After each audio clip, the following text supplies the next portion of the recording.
Bonjour à tous et bienvenue chez GoCars. Aujourd'hui, on se retrouve pour l'export de cette superbe Triumph GT6 MK2.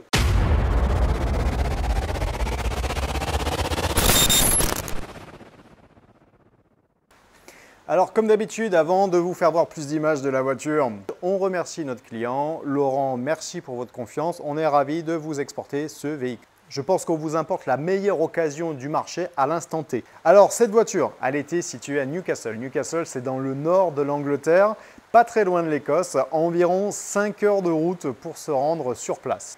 Étant donné qu'on était pris entre deux imports, on s'est vite dépêché d'aller voir ce véhicule puisqu'il correspondait en tout point aux critères de Laurent et qu'en termes de tarifs, il était très bien placé. Le vendeur n'était pas très loquace, il n'y avait pas beaucoup de photos sur l'annonce, mais certaines photos étaient particulièrement intéressantes, notamment le châssis du véhicule.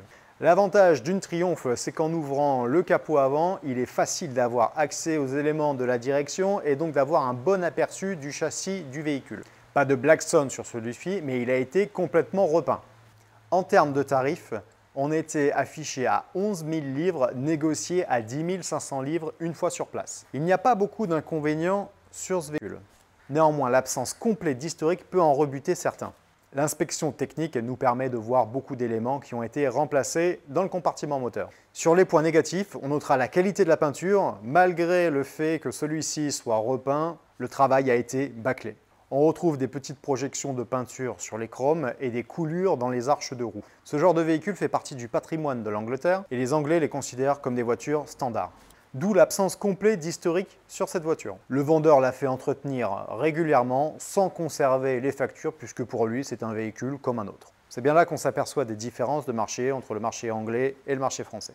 Dernier point négatif, c'est l'absence de kilométrage. En effet, lors des derniers gros entretiens du véhicule, ils ont remis le compteur à 0 et le mileage cumulé à ce jour est de 847. C'est donc très faible, mais on sait pertinemment que ce véhicule a beaucoup plus de miles. Il a été impossible de trouver exactement le mileage de ce dernier, car celui-ci a eu un changement de plaque d'immatriculation et nous n'avons pas réussi à connaître l'immatriculation précédente. Néanmoins, c'est peut-être en cours de résolution car nous avons écrit à l'organisme qui gère les cartes grises en Angleterre et attendons une réponse de leur part. On vous remercie de nous suivre, merci de nous mettre un petit like et de partager ou de commenter la vidéo et on se donne rendez-vous pour le plus beau Z de l'histoire de GoCars qui devrait nous être livré aujourd'hui. Ça tombe bien, le chauffeur arrive, je vais aller l'accueillir. Je vous dis à bientôt pour cette nouvelle vidéo.